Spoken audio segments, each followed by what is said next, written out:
in closed session, discussed only public business matters lawfully exempted from open meeting requirements as stated in Virginia law, and that only such public matters as were identified in the motion convening the closed meeting were heard, discussed, or considered. Thank you, Mr. Hosang. May I have a second? Second, Madam Chair. Thank you, Mr. Riffle. Ms. Aller? Mr. Hosang. Aye. Mrs. Hunley. Aye. Mr. Riffle. Aye. Dr. Cavazos. Aye. Ms. Chen. Aye. Mr. Hodges. Aye. Mrs. Donner. Aye. May I have a motion to approve the agenda? I move to approve the agenda as presented. Thank you, Ms. Chen. May I have a second? Second, Madam Chair. Thank you, Mr. Riffle. Ms. Aller? Ms. Chen. Aye. Mr. Hodges. Aye. Mr. Hosang. Aye. Mrs. Hunley. Aye. Mr. Riffle. Aye. Dr. Cavazos. Aye. Mrs. Donner. Aye. Well, we will now move on to item 4.01, announcements and superintendent's report. Dr. Kiefer. Thank you, Madam Chair. Good evening, members of the board and community. As we pivot to the presentation, wanted to welcome folks back to our second semester of learning. It kicked off last week through asynchronous remote learning, not our intended start to the second semester, but we are incredibly confident that our students and staff returning in person this week are on the right track and making strong progress to finish the back half of the year with a tremendous amount of success. February also marks the start of and celebration for Black History Month. It's celebrating the countless contributions of Black Americans in our community, our state, and our nation. Students across the division will engage in a wide range of intentional learning experiences, from project-based learning activities, virtual field trips, and reading literary works about African American leaders. In addition, I wanted to give a special thank you to our school counselors. It's National School Counseling Week. Those people, on a daily basis, support our students' academic goals and journeys. We are incredibly appreciative of the work they do for our students. There's another group of folks that I'd like to thank. It would be the school board. It's School Board Appreciation Month. I want to thank each of you individually and collectively for your commitment to Williamsburg, James City County. Not only do we appreciate your work in our twice monthly meetings, but through your dedicated presence at events across the division and certainly listening to members of our community. One of the things that I talked about in the transition plan was the idea of students having the chance to demonstrate their learning through exhibitions of learning. And I wanted to call your attention to the Science Fair, which is occurring on February the 11th at Jamestown High School. It's Wednesday, next Wednesday. Begins at 5:30 p.m. and you can hear students share their projects and showcase the depth of what they've discovered on their particular topic. The award ceremony for that event is scheduled to take place at 6:30 p.m. Another item that you have hopefully heard about and ties in nicely with the transition plan is a screening of Multiple Choice, which is a documentary featuring Winchester Public Schools and their students as they explore diverse careers, collaborating together and mastering traditional and new economy skills. That screening is scheduled to take place on March the 2nd at the School of Education, William & Mary. Registration is required in advance. The Winchester Superintendent, Dr. Jason Van Hukelum, will be with us as a featured guest, and he will share some of the powerful learning that's taken place in that community as we consider and aspire to something similar here in Williamsburg, James City County. Again, Monday, March the 2nd, doors opening at 5, program beginning promptly at 5:30 p.m. There is more information available on our website. I hope you will register, and I hope our community will register as well. And let me finish with one of the less exciting features of my job, but certainly popular topics to talk about. As you know, our region experienced challenging weather over the last 10 days. One of the members of our senior leadership team who's been around for a bit indicates that we have not seen an ice event like this since the late 90s. Significant ice followed by consecutive days below freezing. The team and I assess conditions, and we do that throughout the week, and we saw incredible variance from Upper County to Lower County. We also saw variance within specific neighborhoods. One particular road looked passable and clear, and another was particularly dangerous. How are those operational decisions made? Well, they're made with with a lot of care. We balance current weather conditions, forecast, road readiness, safety for students, staff, and bus routes. Those are not easy decisions, and they're not decisions that we take lightly. When we shift to remote learning, I think it's also important for me to state very clearly that that doesn't replace the value and importance of in-person instruction and engagement. I recognize that remote learning also causes complexities for families juggling work, childcare, routines. Those days do offer touch points with our staff and students in terms of connection building and content familiarity, but it is our preference, day in and day out, to be in school. I want to share that I share all that to say that decisions are never easy, and I am committed to transparency in terms of communicating the time and thought that goes into the daily evaluation. Frankly, while we may not always agree on the outcome, I do ask that we disagree agreeably.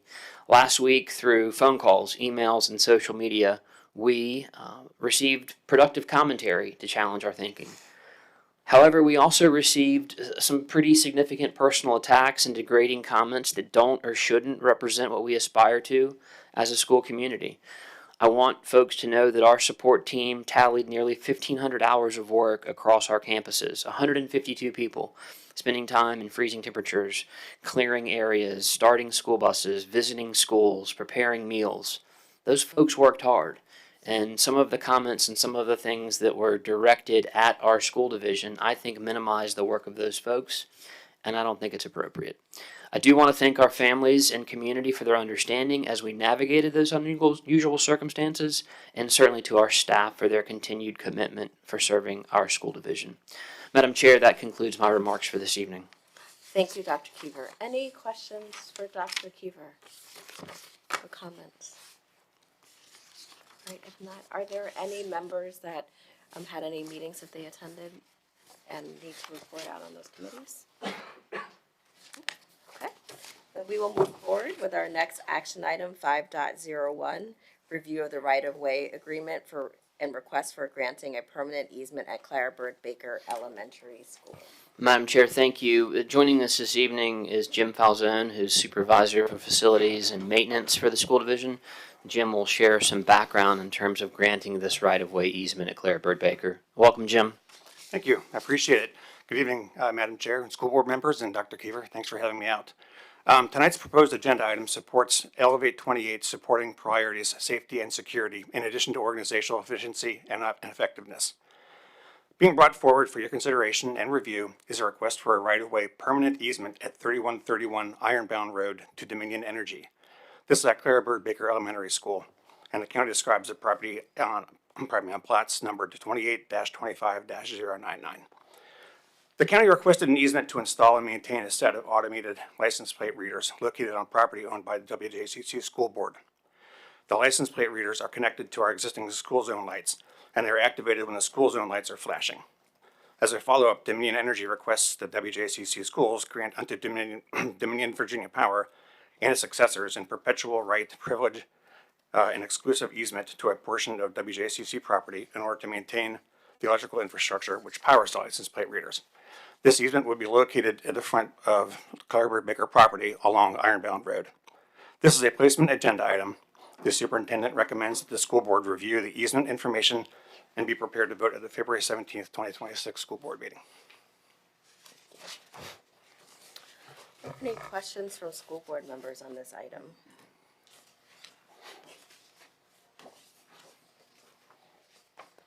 Okay, Will you all be prepared to vote? February? Thank you, Jim. thank you. Right. We'll move on to our next item, 5.02, review purchase requests for 179 new bus tablets. Mr. Lambusta is here to make that presentation, but maybe seems to have stepped out of the room. So let me, yes, he was just in the room. These tablets are designed to replace the tablets that are currently in our school buses, the tablets that are in our school. Hey, Mr. Lambusta, I'm sorry. That's okay.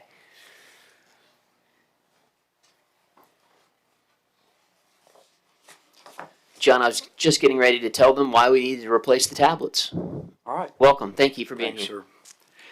Tonight's proposed agenda item supports Elevation 28, supporting priorities, safety, security, being brought forward for your consideration and review of the purchase for 179 bus tablets from TransFinder Incorporated under contract 22-15-142 for $160,000, 921. This budget transfer instructional salaries to the transportation equipment replacement in the amount of $160,000, 921 is requested. Superintendent recommends the board review purchase for 179 bus tablets from TransFinder Incorporated in the amount of $160,000, 921 to be prepared to vote for the February 17th, 2026 meeting. That concludes my presentation.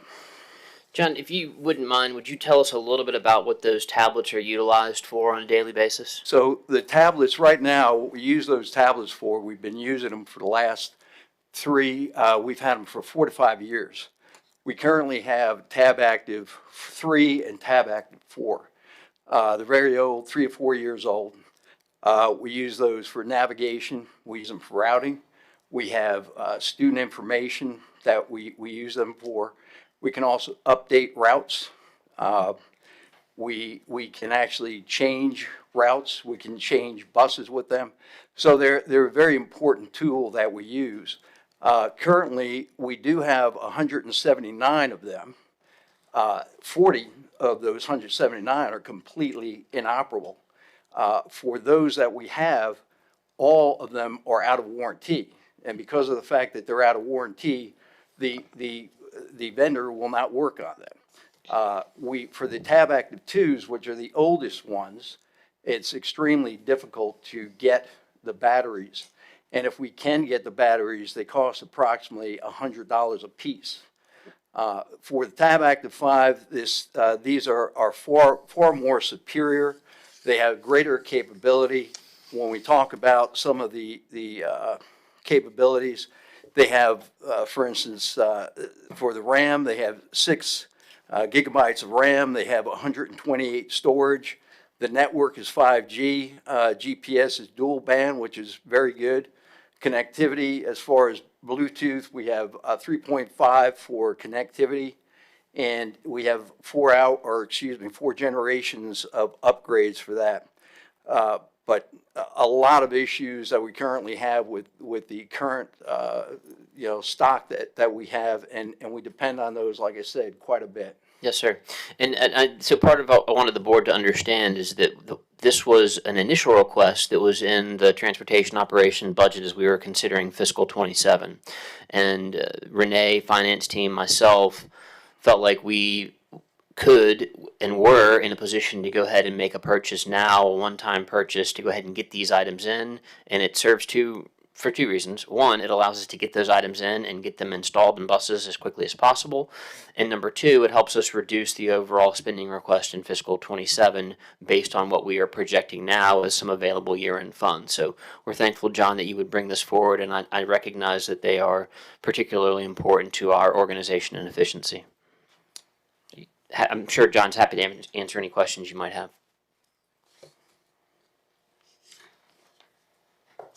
Members, or any questions for Mr. Lambusta? Okay. Thank you, Mr. Lambusta. Thank you so much.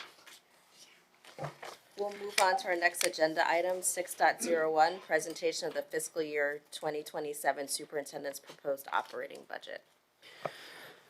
Madam Chair, I am particularly excited this evening when it comes to talking about the operating budget. Before I do that, do you think Ms. Hunley might need to read her disclosure statement? Yes, she's got her hand raised. Okay, great. I'm excited that she's going to do that. Go ahead, Ms. Hunter. All right, thank you. As a member of the school board of Williamsburg, James City County, I acknowledge that I may have an interest in the FY27 school budget because my husband is an employee of the WJCC schools However, I believe that I am able to participate in the consideration of and vote on the budget fairly, objectively, and in the public interest. Thank you. Thank you, Mrs. Hunley. As I was saying, I'm particularly excited to be able to share the superintendent's proposed fiscal year 27 budget with the members of the board this evening, as well as members of the Williamsburg-James City County Schools community. Tonight, we are proud and pleased to present this proposed budget, a budget grounded in our shared values, responsive to the evolving needs of our students and our staff. It is clearly aligned with the strategic direction set forth by the school board through Elevate to 28. This proposal reflects our collective aspiration for WJCC to be the premier school division in the Commonwealth of Virginia, not in name, but in outcomes, opportunity, and trust. The proposed budget reflects the core leadership commitments that I have talked about since being appointed to this role, of being student-centered, collaborative, and strategic, and the budget is designed to translate those values into responsible action in pursuit of the goal. At its core, this proposal reflects months of deliberate, disciplined work informed by incredible and extensive internal analysis, as well as collaborative dialogue with this board. This is a clear, from our perspective, budget of need, one that intentionally aligns the resources to strategy and reflects what it truly takes to deliver on our ambition to be the premier school division for students, families, and our staff. While our enrollment has decreased, the needs of our students continue to grow and evolve. We are seeing increased complexity in learning, behavioral and social emotional needs, along with the continued growth in specialized populations. At the same time, we're navigating a highly competitive labor market and sustained cost pressures, particularly in compensation, health benefits, and other required contractual obligations. As a result, a central theme of this proposed budget is human capital and positive culture, one of the core pillars of Elevate 28. In a student-centered system that is committed to excellence, a significant portion of this proposal is focused on recruiting, retaining, and supporting the exceptional staff who make student success possible. Our student outcomes are inseparable from the adults who serve them, and the investments in people are foundational to becoming a premier school division. This budget also reflects fiscal discipline and transparency. We have identified savings where possible, absorbed mandatory cost increases, and transitioned grant-funded positions from scenarios at the federal level that sometimes are murky. There is a strategic approach to long-term sustainability, particularly as we await final clarity on state funding and continue to operate within the parameters of our joint funding agreement with local partners. Ultimately, this is a budget designed to advance student achievement, strengthen our workforce, and sustain the long-term health of the school division. It reflects our shared belief that strong public schools are a bedrock of our community, a cornerstone of opportunity, civic life, and economic vitality, and a key driver of the overall quality of life in Williamsburg and James City County. Madam Chair and members of the school board, this proposal represents our best thinking about how to meet the needs of today while also preparing responsibly for tomorrow. So let's look at those guiding questions. As we present our budget this evening, we continue to be guided by these three questions. How do our investments directly support student learning and well-being? Every major decision in this budgeting process is centered on what students need to succeed academically, socially, and emotionally. Second, how do we remain competitive in attracting and retaining the people our students rely on every day? This budget reflects our commitment to supporting our staff and ensuring that we can recruit and retain high-quality educators and employees. Third, and finally, how do we steward public resources in transparent, strategic, and sustainable ways? We take seriously the trust placed in us by our community, and this proposal seeks to balance current priorities with long-term fiscal responsibility. At this time, I would invite Ms. Ewing, our Chief Financial Officer, to join me as we present the FY27 Superintendent's proposed budget. Be happy to answer questions at the end of the presentation unless something is pressing during. Renee? Thank you, Dr. Kiever. This budget has been developed over many months and in collaboration with our school community. We have followed our established process, including enrollment analysis, compensation and staffing reviews, and multiple work sessions with the board. Tonight's presentation builds on those discussions and brings forward a balanced, student-centered proposal. This chart illustrates our K-12 enrollment trends over the past decade. Enrollment has been relatively stable. While enrollment has leveled off, student needs have increased, which is reflected in our staffing and service recommendations. This budget is based off of our current enrollment of 11,146 students. Elevate 28 remains central to our decision-making. Every investment included in this proposed budget connects directly to the priorities and performance indicators outlined in the strategic plan. The budget is one of the most important tools we have for ensuring that our goals translate into day-to-day support for students and staff. Similarly, this budget reflects the priority action steps as outlined in the transition plan. Each major investment advances these action steps and the goals of Elevate to 28, keeping our resources aligned with priorities that matter most. As part of our annual process, departments submit requests arising from identified needs. Approximately $5 million in needs were not included in this proposed budget, and most of those are left over from the process that we went through in fiscal 26. These include additional FTEs, stipend enhancements, some contractual day changes, and the remaining year of the Bolton compensation study. While these needs are important, and we believe that they are vital, we were unable to bring them forward at this time based on the available revenue. Local revenue projections are based on the joint funding agreement adopted in October 2025. This results in a $6 million increase in fiscal 27. The school board may choose to request additional support above this baseline, but this serves as our starting point for revenue planning. The state revenue figures shown here are based on Governor Youngkin's proposed budget. As always, state funding is subject to change throughout the legislative process. Based on the current proposal, we are estimating an increase of approximately $4.6 million. When combined with the local baseline increase, total new revenue is approximately $10.6 million.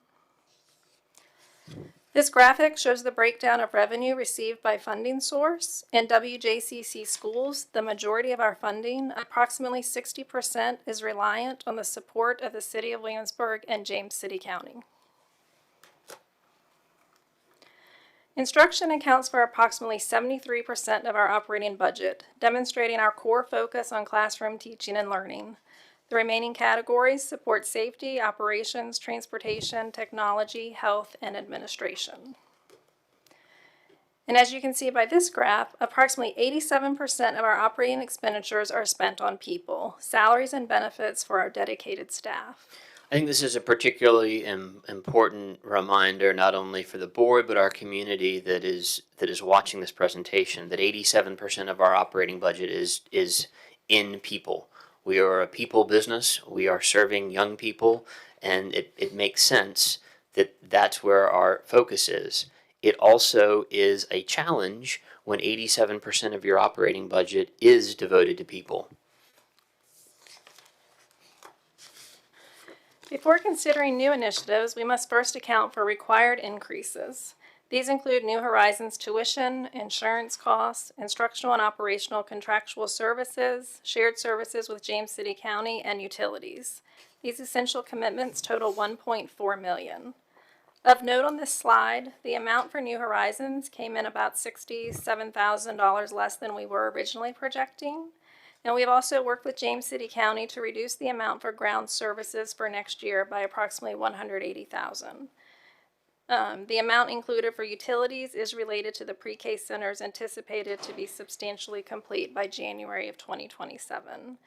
And we remain hopeful that state funding will come through again for the Canvas Learning Management System. This costs us about $100,000 each year.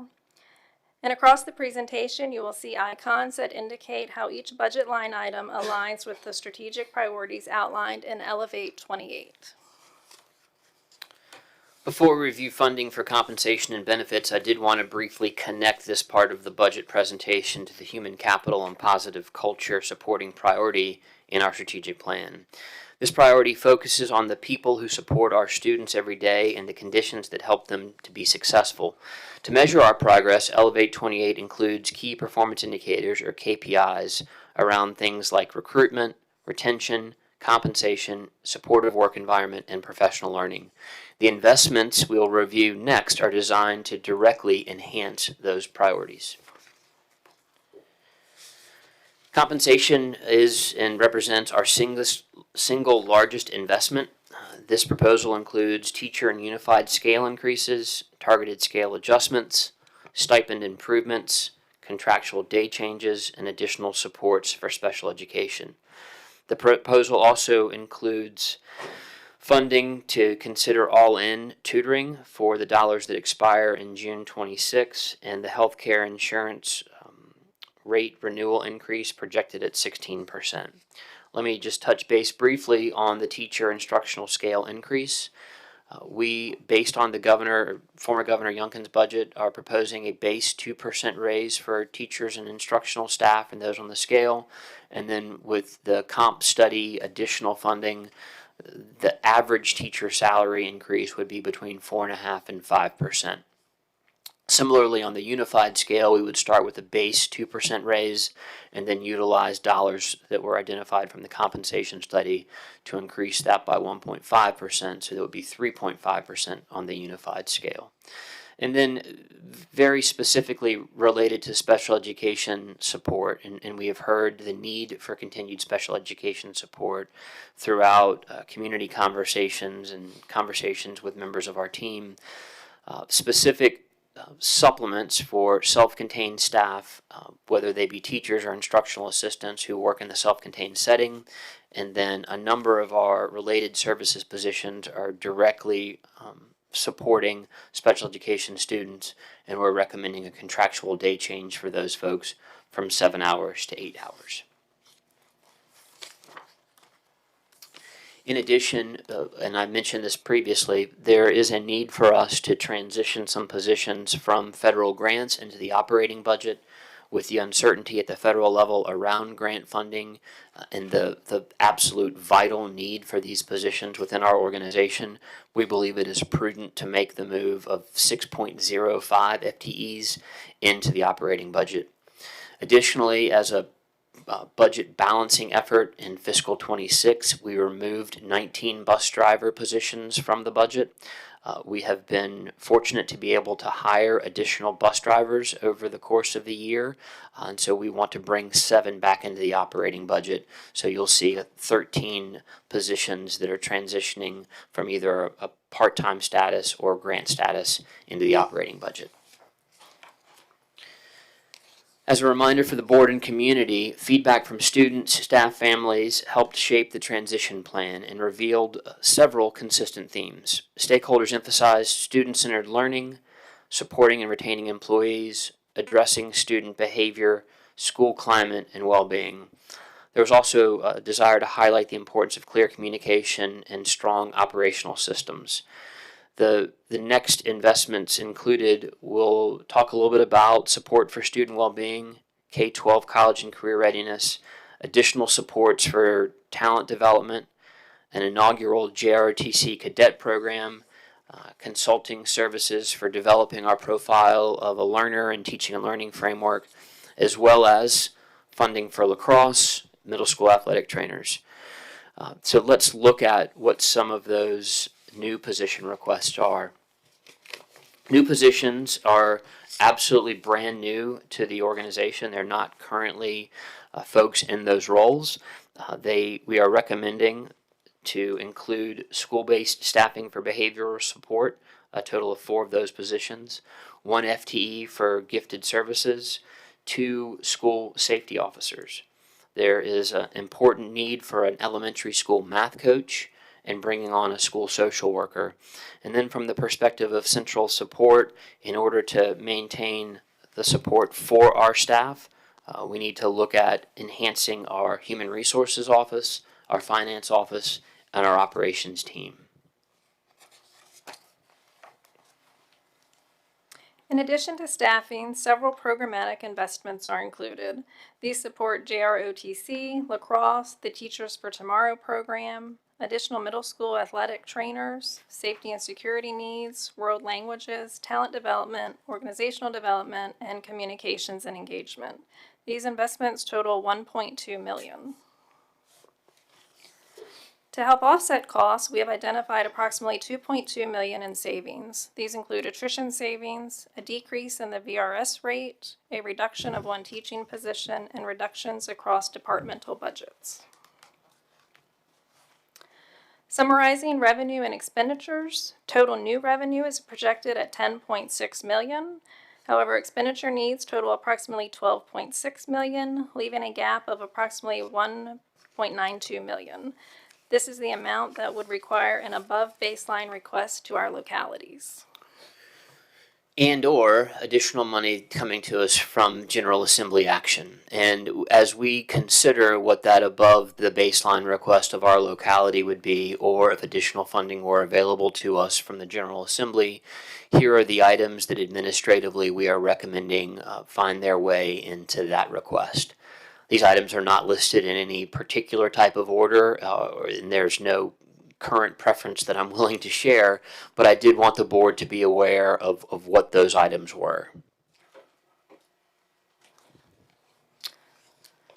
Across all funds, operating grants, state-operated programs, and nutrition services, the proposed fiscal year 27 budget totals approximately $220.9 million, an increase of $13.2 million above the current fiscal year. These are the key upcoming dates in our budget calendar, including the joint city-county meeting this Friday, February 6th, a public hearing on February 17th, and school board approval of the proposal on March 3rd.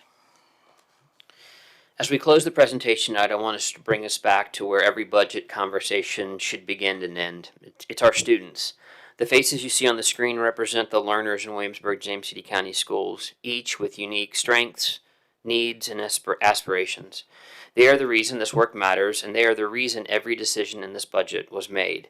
The proposed budget is not about numbers on a page. It is about creating the conditions for our students to learn, to belong, and to thrive, supported by talented, dedicated staff and sustained by responsible stewardship of public resources.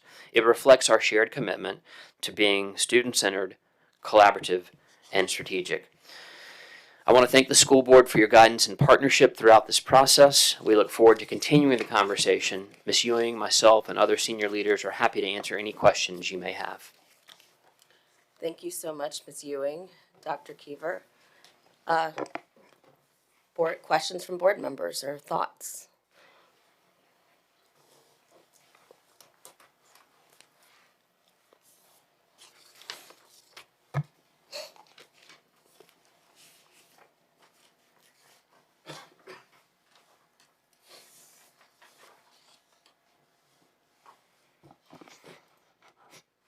So Mr. Keever, Dr. Keever, $1.9 million short. Yes, sir. You obviously have some contingency plans if we don't get the extra $1.9 million. Right, I think that in that 1.9, that 1.9 is the contingency. So if we get any type of additional funding, we will go to that listing and bring back to the board some recommendations for how to spend any additional funds. So if the budget were approved and everything being equal, the things in the 1.9 million that we've listed as above and beyond would not be funded. However, we remain hopeful that things will begin to change and shift, whether it be in Richmond, we get a different number relative to health care, Canvas is paid for at the state level, so any change on one area allows us to look at things a little bit differently as the process iterates. Thank you.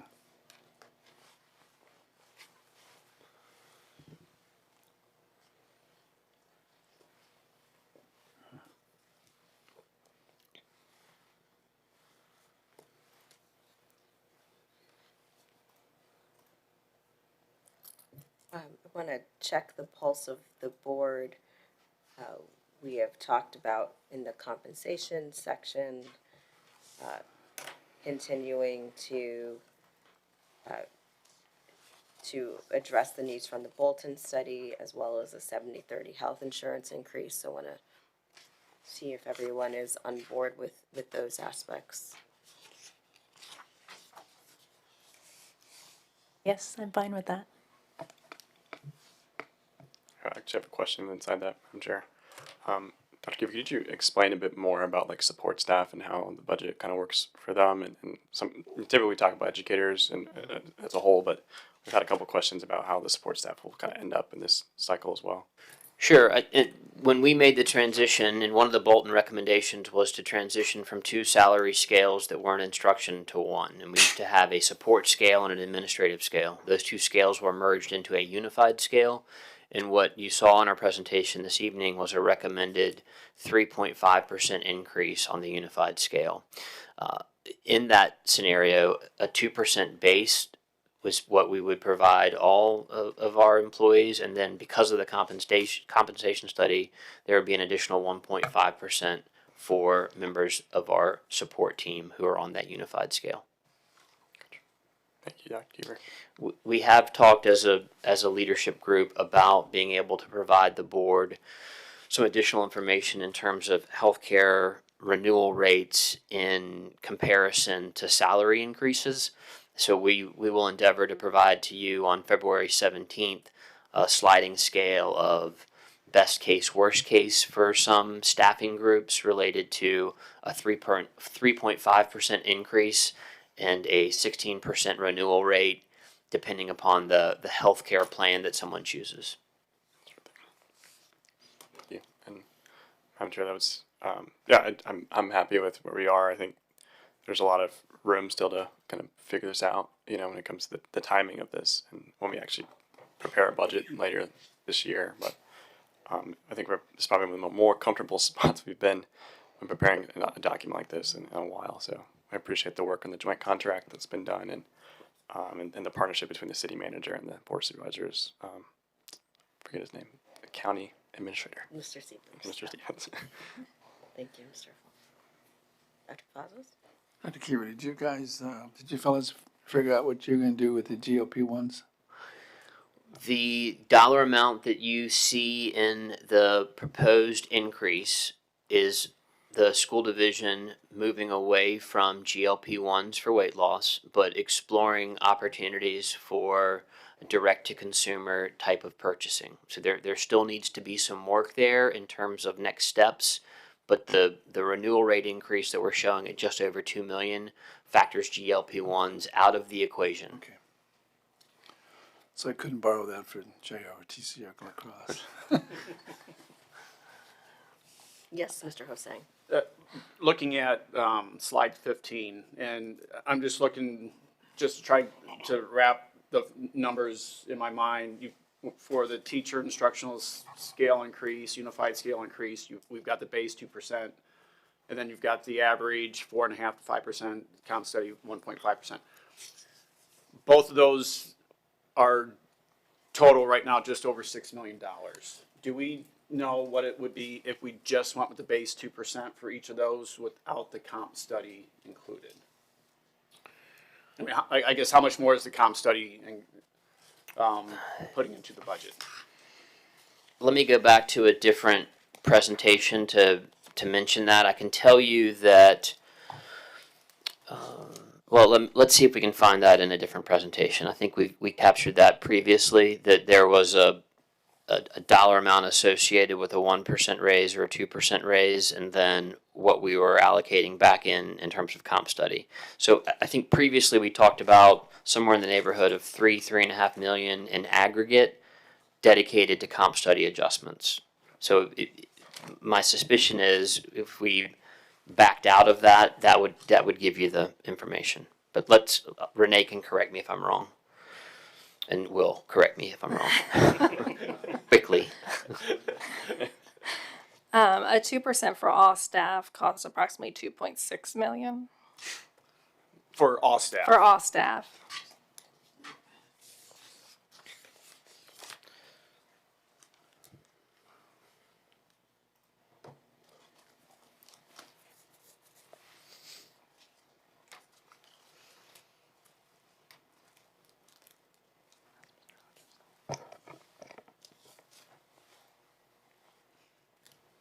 I'm very good at the long waits. You would do well in our classrooms with wait time.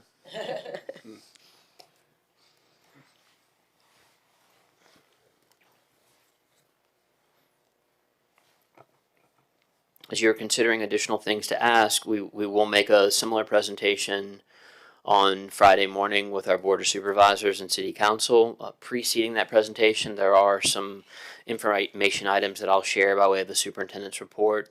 One of those pieces would be some information from the December presentation we provided to the board around our graduation data. It's important for us to continue to communicate student achievement information with our funding partners, so that'll be featured at the beginning part of the superintendent's report, as well as some other things that are happening within WJCC that I think are strong indicators of how we are stewarding the public resources.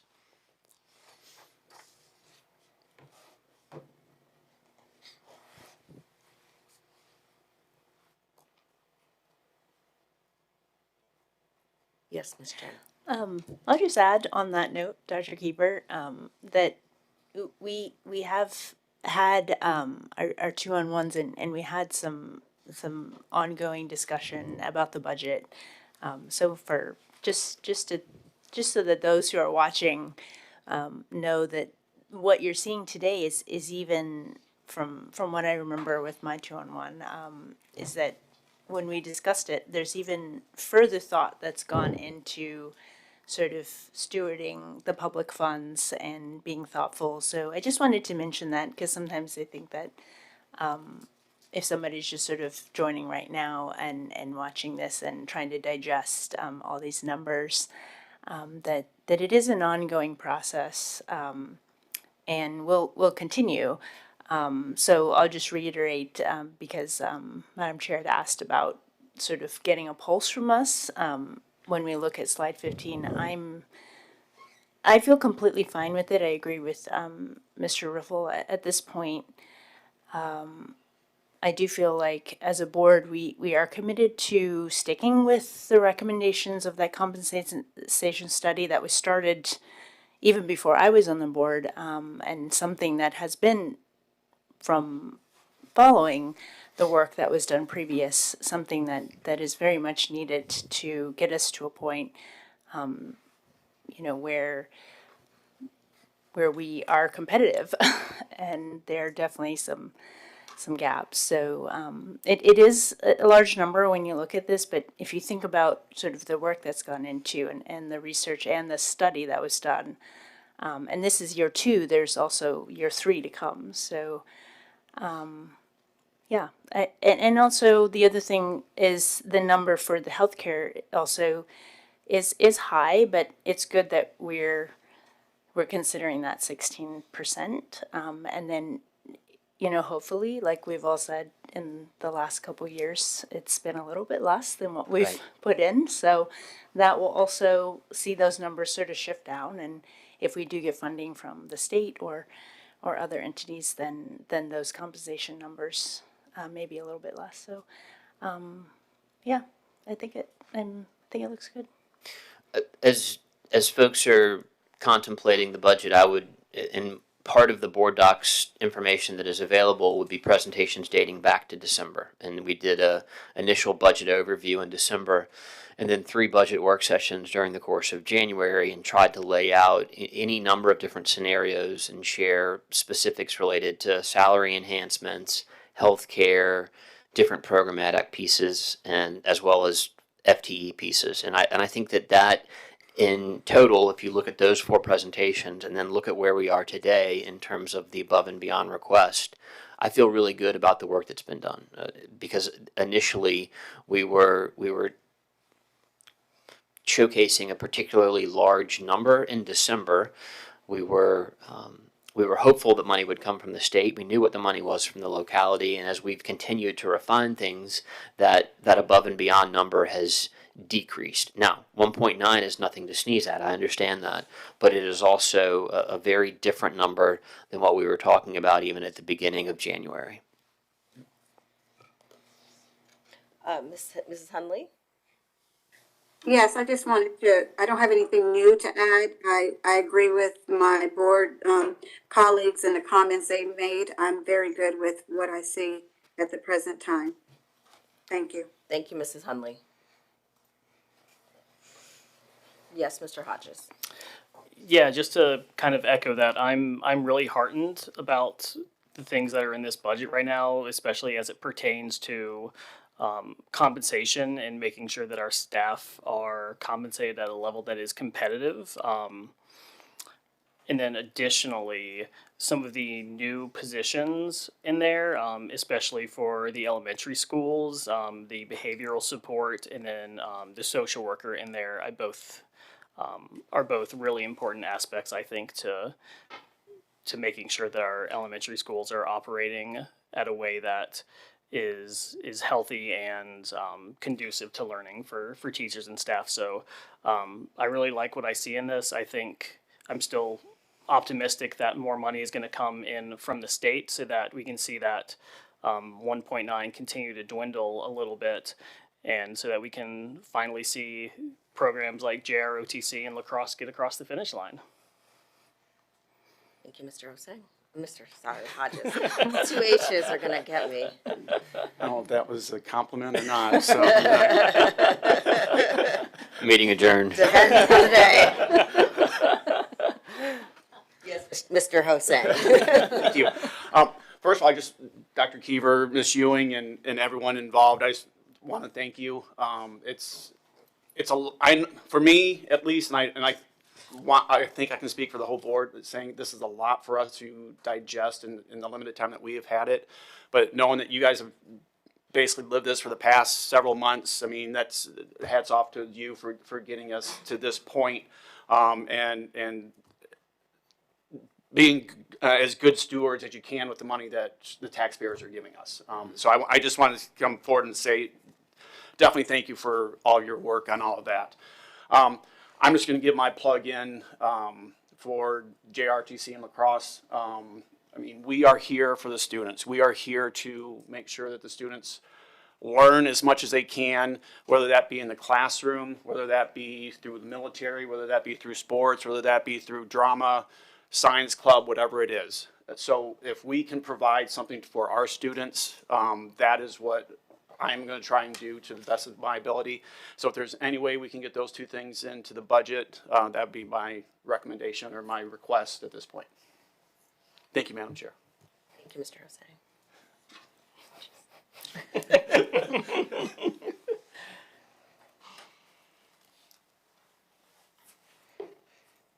Any other last comments or thoughts? All right. Well, Thank you. we will do an overview on some healthcare information for the February 17th meeting. We continue to work with our partners at USI. We'll look at renewal rates and potential salary increases based on some different scale scenarios on the unified scale as well as the instructional scale, and then any additional information we hear about or get relative to Richmond we'll try to incorporate as well. And I think you can anticipate that on February 17th, and then if there's additional information that we can share with you when we get together in March in advance of approval, we'll do that as well. Thank you so much. Thank you, Ms. Ewing. We'll move on to our action items. We have one action item tonight, 7.01, approval of personnel actions. May I have a motion?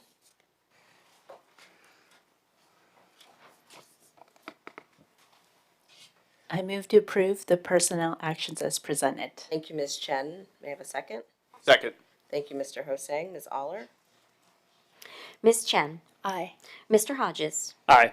Mr. Hosang, Aye. Mrs. Hunley, Aye. Mr. Riffle, Aye. Dr. Cavazos, Aye. Mrs. Donner. We will now move on to 8.01, board member comments. I'm going to start on this side of the room tonight with Mr. Hodges. I've been giving you a couple of meetings to, Appreciate go that, last. Madam Chair. We'll put you in the hot seat this time. Thank you, Madam Chair. First off, I want to echo the thank you to the staff for putting together that budget presentation. A lot of work goes into that, and I was really impressed with the final product that was put forth, and I think it's really, really strong. On a different note, I am currently serving on the AP English Textbook Committee, and I wanted to let everyone know that we are holding a textbook adoption fair on Thursday, February 25th from 5:30 to 7:30 at the school board and central office. You'll be able to access and review digital resources as well as the evaluation rubric used for evaluating the materials. And if you can't make that, the books are on display at the school board and central office Monday through Friday from 8 to 4:30 p.m. until February 26th. It's been really interesting getting to see the digital tools and how textbooks have evolved since I was a kid and in schools. And I think having these books available for review is a wonderful thing for transparency's sake and ultimately making sure that we get the input that we need to help make the best choice possible. And with that, I conclude my remarks, Madam Chair. Thank you, Mr. Hodges. Mr. Hosang. Yes, Madam Chair. Just very briefly, I just want to thank Dr. Kiever and the administration for all your work from last week. Not having a child in the school system anymore didn't affect me that much, but knowing when my children were in school, figuring out whether we were going to have school or not, trying to protect our students, and all the pressure that you're under, that are you making the right choice? Are we going to have snow tomorrow? Is it going to be icy? Are we missing a day when we shouldn't be missing a day, et cetera? So I just want to commend you for all the work that you did last week and for keeping our students, keeping our employees in the forethought of your mind when you're making those decisions. You're not going to please everyone, so as long as you're keeping the safety of everyone in your mind, that's great for me. So thank you. Thank you. Ms. Chen. I completely agree with what was shared about the weather decisions. So just wanted to say thank you as well for prioritizing the safety of our families, students, staff. Just wanted to acknowledge something that was acknowledged earlier by Dr. Kiever, but it is National School Counseling Week. So just wanted to give a shout out to all of our amazing counselors who go above and beyond to serve in our schools and to sort of champion our students and their needs. And also, I've been really enjoying every day. There's been new congratulations on Instagram and I'm sure other social media outlets, but for me, about the Teacher of the Year, Support Employee of the Year. So it's been really exciting to see those. I know those were announced, but just wanted to also, congratulate. And if you're out and about in the schools, which I know that's starting up, so thank you, Miss Aller, for getting us all scheduled. So we're about to be out and about in the schools. So just excited to congratulate those teachers in person and support employees in person. And for any families listening, definitely just go out of your way to thank not just Teachers of the Year and support Employees of the Year, but all of the teachers and support employees. And then lastly, they don't make greeting cards for this. I say this every year, but it is School Board Appreciation Month. So I'll just give a thank you and say that I appreciate all of my fellow school board members here sitting with me, and also to Kim Hundley, who's virtually, and just acknowledge that she makes these, she goes out of her way to make these appreciation gifts for all of us. So thank you, Mrs. Hundley, for that thoughtful treat. And then one last thing, while you're reviewing the AP, because I know you're going to come out and attend the AP English textbook fair, you might as well also review some of our geometry textbooks.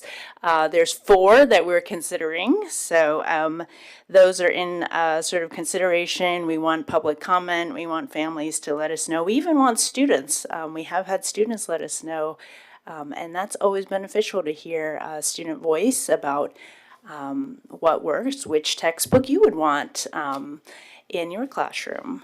So that concludes my comments. Thank you, Ms. Chen. Dr. Cavazos.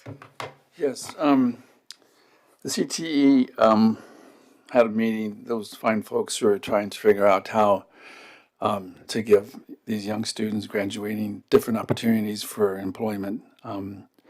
They had a program where they actually interviewed 700 students, which I thought was a phenomenal number of participants. Clearly, this is an excellent training tool for these young people, and to be able to sit there and define who they are and what they want to do and how they're going to do it it's really important for them to have that practice.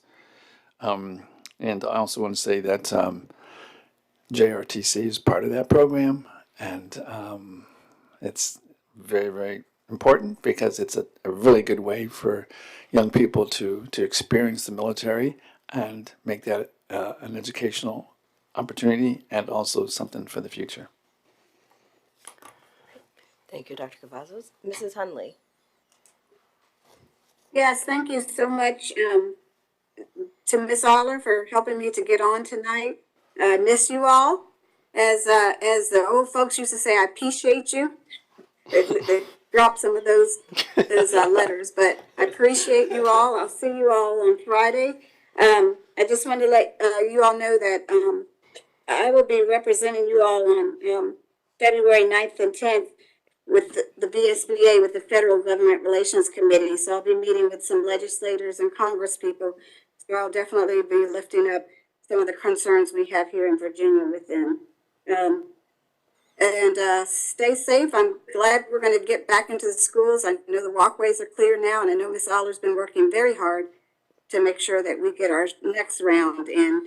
And once again, I appreciate everybody, and I'll see you on Friday. Thank you, Mrs. Hunley. We look forward to seeing you on Friday. Mr. Riffle. Thank you, Madam Chair. I just want to extend another thank you to maybe the joint contract, but also Dr. Kiever for kind of escalating this timeline for when we get the budget, kind of in a posture where we can have a good conversation with our funding partners and maybe our community can have an understanding, like as we move into the changes with the General Assembly. It really does help to kind of do this earlier. It's a lot more work, I think, on us as a board, but I think it helps like us get in the same posture as like the city and the county when you do this type of work, that they are also doing the same process as is everyone else across Virginia. So thank you. I also am pretty excited about some of the stuff that's happening in the General Assembly. We have a couple bills that I'll just mention because I don't know, I'm into it. There's a bill that kind of looks at our workforce training systems here on the peninsula. It's going to allow for potentially a pathway to help with development and advancement credits for non-degree earning high schoolers. So that means like basically anyone who's a sophomore or junior can potentially attend our public institutions and get accreditation practices. So it's yet to make it to the education committee yet, but we have some pretty good patrons for it here on the peninsula with Senator Diggs and Delegate Anderson. So definitely bipartisan effort to kind of help our children get into a position where they can get credit for a job they would like to have and graduate with certificates from very notable institutions. So it's very important. I'm also pretty excited about the AP classes bill, where it allows for AP credits that are no longer electives. For example, like AP African American Studies can be used as a history credit for students that take it at the sophomore and junior level, of course, also for seniors. So it allowing for our students to get basically credit for graduation in ways that they haven't before, which is exciting. So and not a note with education, but something I think that was pretty cool. The monks are doing this large journey across America. I recently learned about it on like Monday of this week, and they came through Richmond and on their 100th day, and it was exciting to see thousands of people in Richmond pour out for just a moment of mindfulness and peace. And it was a very interesting activity they walked us through. I sat with legislators and people from across Richmond, just like we held our hand over our heart for like 3 minutes in like complete silence. And it was this very an awe moment. I don't know, it's not often do I get to step away from work and kind of do something like that. So I've been trying to practice more of those professions this week and think about how often they mentioned our phones as lovers. It's like, where do you take your lover throughout the life? And it's like, you do take it to the bathroom and drop your lover. And it was a weird day. If you're there, you get it. But it was a very interesting take from like someone who isn't really attached to very worldly things, on like how they perceive our lives and be more considerate of each other. So appreciate my congeniality with my colleagues here and the work we do with our community. It seems very in tune with that. So I'm respectful, and it was a fun kind of week. So thank you, Madam Chair. Thank you, Mr. Riffle. I will, along the lines of legislative priorities, we did meet with Delegate Anderson, Delegate Downey, and Senator Diggs last week. It was supposed to be in person, but it was virtually via Zoom because of the snow. And just want to share a couple of what our legislative priorities are for the viewing public. So one was we spoke to them about the need to continue to provide essential funding to propel achievement for all students, and in particular, making sure that our standards of quality, or as you've watched us talk about the budget with the SOQ funded and unfunded positions, making sure that they reflect the current needs of students.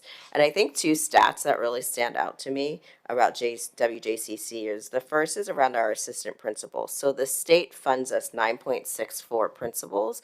We have 29. And so our localities are helping us to support 20 additional principals. And if any of us who've been in a school, if you could imagine if there was only 1 1/3 adult in the building, 1.5 adults in the 1 1/3 adults in the building, and adults being administratively, how challenging that could be. And so that is a place where we're asking the state to kind of catch up with the needs of schools. Another stat that sticks out to me is in our instructional aides. So there are 36.52 funded by the state, and think about those as our teacher aides. Those are the folks when you go into the classroom who are assisting the teacher. You'll see our teachers are maybe with one table of students. The teacher's aides are with other students. They might be one-on-one. And WJCC, we employ 175. So to think about 36 funded by the state, that would be 2 per building. And we have 175. So I just offer that as when we're having our budget conversation and talking about should we get additional funds by the state, from the state, those are the things that we were talking about to actually fund what it takes to educate students in Virginia. And then the other place that we're really talking about is the having an equitable, balanced assessment and accountability framework. If you recall, one of our prior sessions in January where Mr. Walker walked us through the assessment and accountability framework, which had a lot of math in it that we were all trying to follow. Understanding we believe in high standards and we want to know how well we're doing, but we want it in a way that I think that the public could understand and could look at it and read and wouldn't need a Mr. Walker to walk them through it for 30 minutes to make them understand. So it's about transparency for the public. So making sure that framework is transparent, and it also highlights the work that has been done. We want every child and every student to pass, but some kids are working really, really hard to get halfway there. Or they've gone from 1/4 to 3/4 of the way there, and so making sure that hard work by the students and those teachers and folks in the building are shown. And then lastly, just really about empowering local school boards for local governance. There are provisions around SOLs in terms of timing and how much they count for grades, and so things like that. We are advocating that localities such as ours know what's best for our students. And so we want to make sure that we have the opportunity to make those decisions for our divisions. So those are the things that we talked about with our representatives, and we're still working to meet with Senator McDougal. In addition, I want to also say I got the opportunity to go with Dr. Keever to celebrate all of our Teachers of the Year. And it was just so wonderful. And I just want to say a little bit about some of them. So Kayla Tolliver, who is our Division Support Employee of the Year, she's one of ours. So she graduated from Jamestown High School in 2018? That's right. 2018. And so she is a teacher assistant with our kindergartners at TJ Montague. And just to see, if you ever are having a bad day, go to lunch with kindergarten. She had rings and rings of children around her, hugging her, just imagine a tree and the rings and rings, and kids were just coming from the tables to just really celebrate her and cheer her on. And I just think of that as adults, that innate thing as a child to just go and celebrate someone and give them a hug and to say, I appreciate what you've done. And I think it was just a wonderful lesson for us as adults of how we celebrate someone. It had nothing to do with the kids. They weren't going to get candy for it, but it was just that innate love that they had for Ms. Tolliver. So I think that was beautiful. Our high school teacher of the year, Ms. Sylvester, does a lot of work with our EL students. And so the things that she has done in that Lafayette community, particularly bringing EL students and some of our other students together, is beautiful. Ms. Boykin, Toano Middle School, so she is a special ed teacher. And to watch those students in her classroom, she had a classroom of like 4 or 5 students when we went in, and of varying levels of special needs. And they were so excited for her. I don't know if she got to keep her balloons because they were also excited to take her balloons home with them. But I mean, just to see them clap and cheer for her was beautiful. And then, of course, our division elementary level teacher of the year, Ms. Harrison, who was out looking at colleges with her son and had an emergency meeting with the principal to get her on Zoom to celebrate her. So we have such wonderful people in our division. And then just lastly, Dr. Chantel Cook, who's assistant principal at Jamestown High School, being named the 2026 Outstanding High School Assistant Principal of Virginia by the Association of Secondary School Principals. Again, it's a terrific honor and just shows all of the talent that are in our buildings, that through our budgets and through our conversations with our funding partners, and also you as the community whose tax dollars help support WJCC, these are the people that we are trying to support with salaries, that we're trying to support with health care, that are pouring so much into our children. So that is where I will conclude my remarks. We'll move on to section 9.01, section 9, our meeting schedule. So 9.01, upcoming events. There's a special education advisory committee on February 11th at 5 p.m. in room 108 at the school board and central office. There's also a policy committee meeting on February 17th at 4 p.m. in room 203 at the school board and central office. Our 9.02, our upcoming meetings.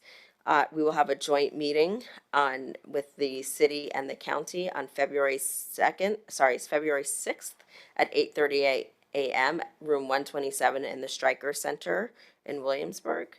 The closed session will be on February 17th, starting at 6 p.m. in room 200 in Berkeley Middle School. Our regular meeting with the proposed budget public hearing will be on February 17th at 6:30 p.m. at Berkeley Middle School Auditorium. A closed session on March 3rd at 4 p.m. in room 300 in the annex at the school board. And work session and action items on March 3rd at 4:30 p.m. in room 300 in the annex and the school board. With that, our agenda items, 10.01, our agenda items are set for the next regular meeting, and we are adjourned.